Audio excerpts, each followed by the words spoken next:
I woke up this morning thinking I'm going to have surgery today. It didn't happen. I'm home tonight. And this is a video about what the preparatory process is for having a PVI, which is a type of catheter ablation to regulate a tachycardia. Yesterday was the day before I thought I was supposed to have surgery. I had a lot of complicated paperwork and I just felt like something was wrong, something was missing. So I went to my doctor's office. I talked to the receptionist. I told her I'm not really quite sure what's expected of me and what's going to happen. And so we looked at the paperwork together and determined yes, something's happening, but it's not clear that it's surgery. And it's not clear that I'm meant to be fasting either. And that was like where the real question came up because prior to surgery, even a surgery where you're not going to be put under full general anesthesia, the custom is that 10 p.m. the following day, if it's a morning procedure, you're going to stop eating and drinking. Morning procedure, meaning you're going to arrive at the hospital at 7 a.m., go to the ward. The nurse is going to check you in. You're going to get your IV insertion. You're going to get any shaving or physical preparations that need to happen. Um, just you're going to get in your hospital gown, and then you're going to be waiting. If you're going to have surgery in the afternoon, the time difference for when you're meant to start fasting is most likely different because it is really uncomfortable not to drink water when you're thirsty. Uh, for me, the hardest thing this morning was not being able to have my usual liter of water. I've been drinking a liter of water in the morning the moment that I wake up since my eldest son was maybe 7 or 8. Um, it's an interesting aside because uh, a healer that I was living in the same building as in Amsterdam, she had noticed that I was really meticulous and rigorous about making sure my children had water first thing in the morning, but that I wasn't doing the same for myself. There are some ideas. One of them comes out of Japanese culture about drinking the liter first thing. There's some variations on it where you drink the liter warm or you drink the liter with a spoonful of sea salt. But mostly it's you just drink the liter. However, you drink water for the rest of the day is how you drink water. But the important thing for this final stage of the elimination process is that you begin the day with this water and it completely flushes your system. It also gives your tissues a bath to begin the day with. You know, if you think about the digestive cycles of appropriation, that's when you're eating food. Let's say that the appropriation cycle is from noon until 8. Uh, that's more based on the system of Harvey and Marilyn Diamond wrote a book about it, Fit for Life, in the 1980s. And I tried this way of eating for years. I never really completely let go of it, except for some of the food combining I'm not quite as strict about as I was when I was a teenager. I might do well to get strict about it again. Maybe after surgery, I'll take it up. But one of the things that Harvey and Marilyn Diamond were saying in Fit for Life was that you have these three digestive cycles, and this is based on information from the American Natural Hygienist Society, which I also became a member of and read all of their literature because it was really fascinating. And as a teenager, I was working really hard to deal with lung issues related to having 60 plus allergies, 70 plus allergies. And one of the things that I had been hearing by some of these really puritanical nutritionist people was a clean diet, clean living. Their thinking, I now believe, is a bit Protestant and based on the idea that if you don't have one image of perfect health, you've done something wrong. When my son was born with asthma and breathing difficulties and had to be in the hospital within days of being born, and he only lived on breast milk, I seriously learned to doubt this logic because that makes no sense. It's just one way of being puritanical and evangelical and judging people for things that don't need to be judged for.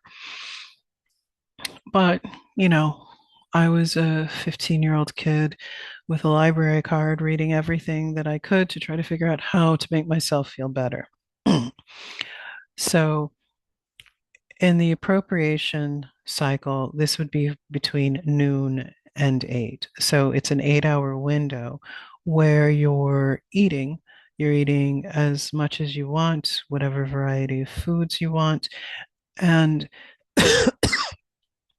excuse me, the essential thing is the food combining and also principles of high water content versus low water content intakes. So the food combining, which now people refer to as the combinations diet, I believe, well, the food combining principles are kosher. You don't combine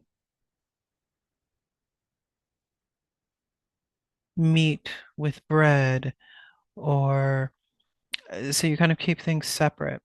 So if you're eating bread, you're not eating bread with protein. You're eating bread with some other form of carbohydrate. The idea being that when you combine these things, the food putrefies because of um, the fight between digestive enzymes. Like each type of food has a different digestive juice that is needed. And if you put a bunch of different types of digestive juices together, you create mucus in the system. The mucus creates nausea. The mucus also creates putrefaction, which creates all kinds of other things that slow down the digestive system and create disturbances in the body. And under this kind of puritanical way of thinking, these are the disturbances that cause disease. So most of us are used to beans and rice or meat, beans and rice or bread, meat, cheese. And so under this way of food combining, I would do something like I'd take a pita and I would stuff it with vegetables and sauces, but no proteins. It would just be a lot of veggies in the pita. If I wanted to eat um, some cheese or a pizza, I would do something like the cauliflower crust pizza that's now so popular in the keto diet, um, which would mean that I would take a bunch of eggs and cauliflower puree, bind that with nothing, add some other cheeses, and this would form the crust for my pizza, which would then be a bunch of vegetables, bunch of meats, and some other cheeses. And note, when I spend time making the keto pizza, I found that the best way of doing the cauliflower was to run it through the juicer. And so that meant that while I'm prepping the meal, I'm having a nice glass of cauliflower juice, and the dry texture is exceptional. And it just makes the best cauliflower crust. And there's no waste. And it just binds much better. So, insider tip there. Um,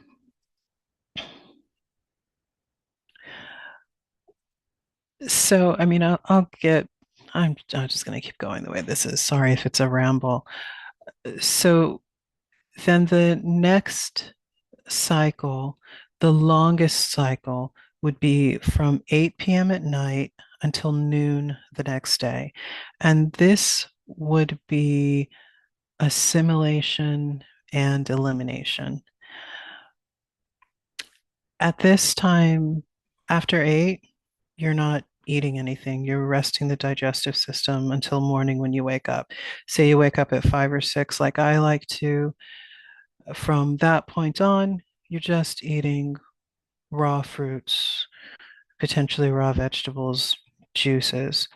And you're eating these in the combination of high water content over low water content. So if you're drinking juice, you're drinking a juice that has the highest water content possible, like let's say fruit juice versus a vegetable juice. And also during this time, other than juicing, you can eat raw fruits. And the idea is that fruits never combined with anything. Fruit is supposed to, according to Harvey and Marilyn Diamond and Fit for Life, fruit is supposed to just move through your digestive system without any disturbance. They claimed that it doesn't actually require digestive enzymes, which, you know, I was a kid. I didn't really think about that, but I do have to wonder.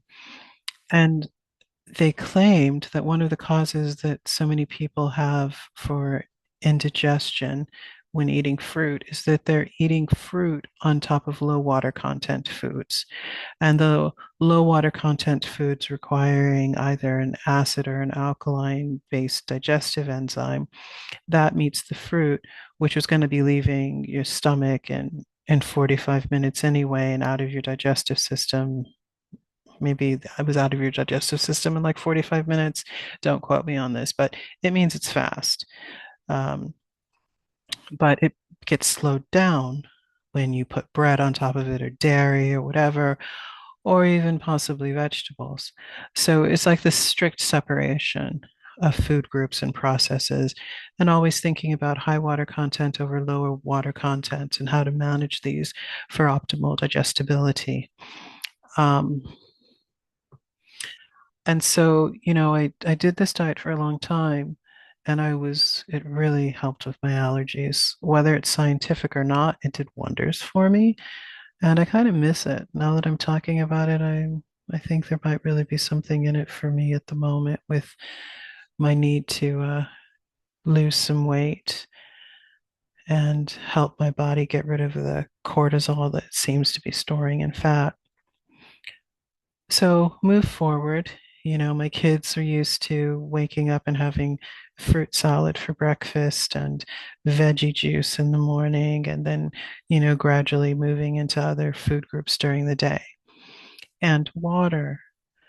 So the hardest thing for me this morning was that yesterday, after going to the doctor, speaking to the receptionist, then talking to the doctor, and her saying, well, yeah, you should be fasting. You're going in for a procedure. I received a phone call from the hospital making sure I knew that I wasn't supposed to be eating or drinking anymore. Uh, and so I got up this morning around 5. And because I didn't really know what time, because it wasn't spelled out like it is for tomorrow, I got up at 5. I looked online, warning, don't trust what you read online. It's not accurate. There's more that goes into the planning of whether you should eat or drink than what you could find through a search engine, which might possibly tell you something like, yeah, it's okay to drink water 2 hours before a procedure. Sure, depending. But what if something goes wrong during the procedure and you go from just being hypnotized, like that's a type of sleeping aid that just makes you sleep through the procedure? Because for a catheter ablation, it's just the laser or laparoscopy, I don't know what you call it, going in through your groin, through the largest artery, which is in your groin. But if something happens, they're going to have to put you under general anesthesia.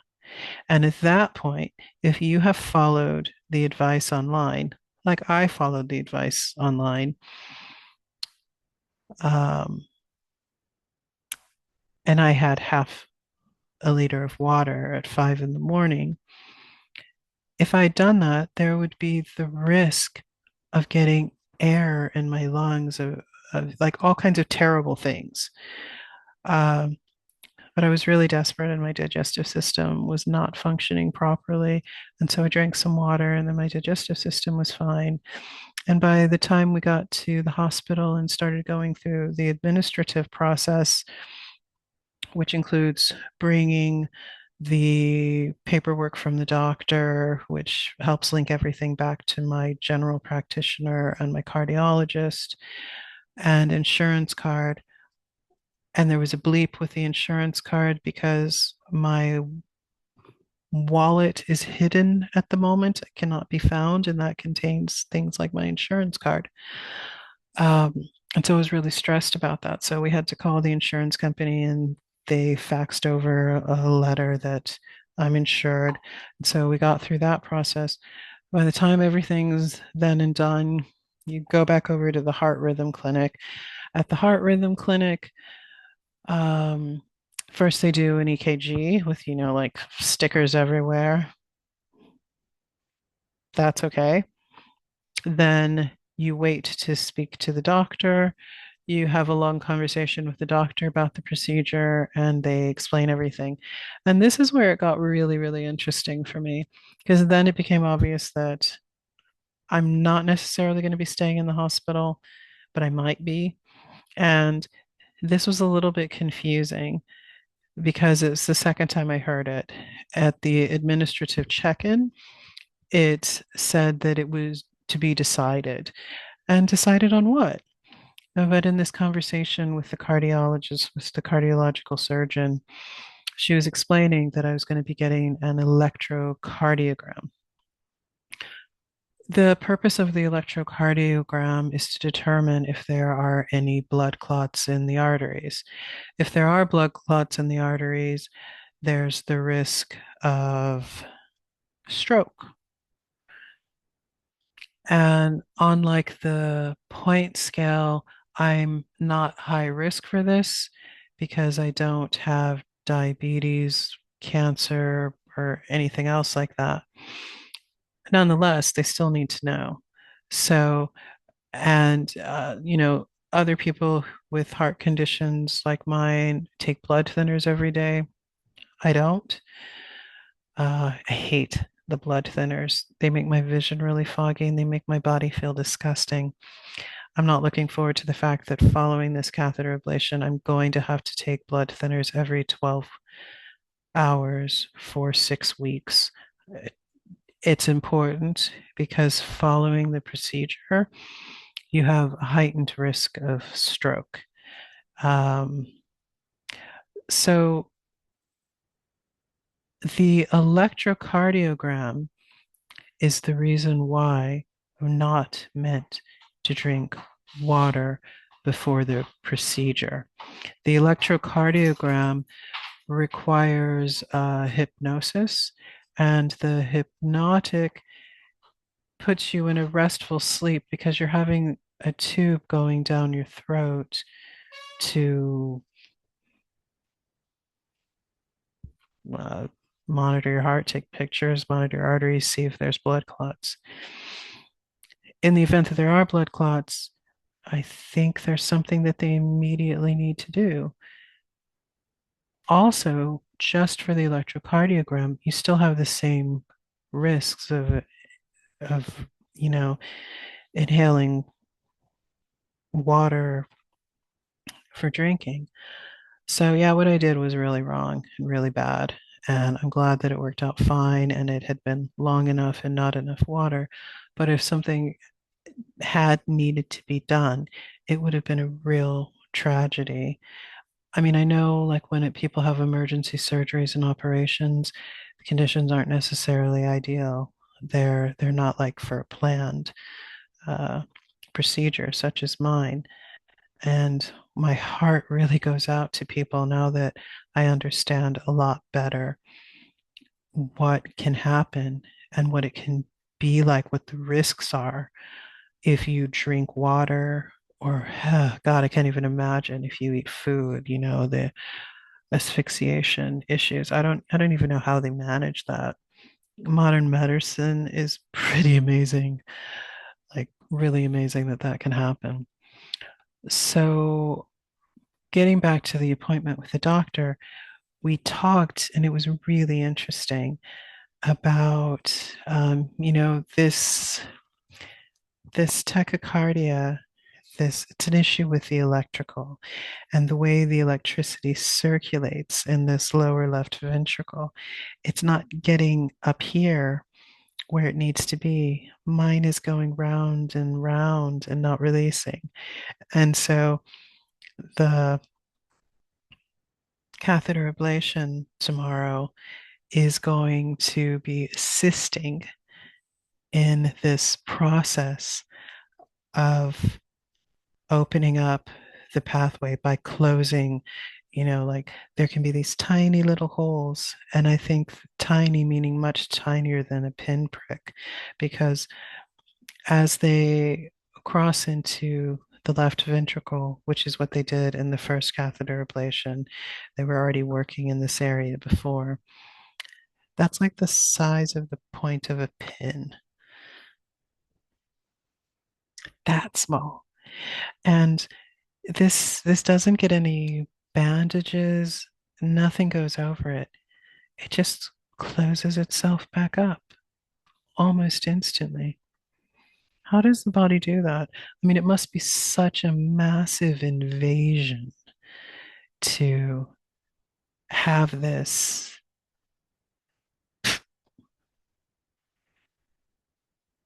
And yet the body just closes it.